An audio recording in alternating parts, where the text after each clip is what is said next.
ทำมันจะพามาเบิ่งถ้ำที่ครูบาเจอสภาวะนาโยดลงมาเหลือแต่กระดูกข้างๆนี่ถ้ำโงนหินน้อยๆนี่เมื่อก่อนจะบ่มีไม้ฮักไปใส่ไม้เนาะอาจารย์เนาะเมื่อก่อนนี้จะบ่มีไม้อันนี้นั่งอยู่นี่นี่นั่งภาวนาอยู่นี่ช่วงประมาณดึกๆมากนี่เจอสักมันดับไปแล้วเห็นตัวเองนั่งอยู่เห็นตัวเองโยดแล้วเอามือตรงนะอย่าเบียดตรงไว้เห็นกระดูกตัวเองหักซะแล้วมันกิเลสมันยันตายเนาะ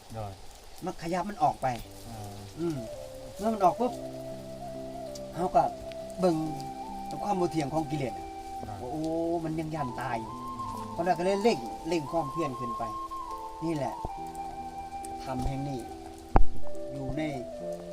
วัดหนองหลวงคิริมงคลนี่คัน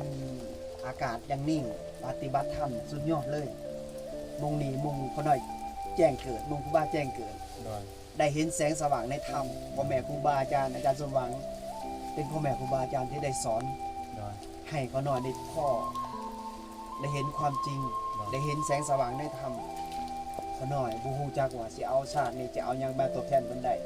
มีแต่เขาหน่อยปรณาว่าเขาหน่อยสิปฏิบัติธรรมบูชาตลอดชีวิตปฏิบัติบูชาเนาะโดยจนฮอดมือลมหายใจสุดท้ายสิ่งที่ตอบแทนพ่อแม่ครูบาอาจารย์ได้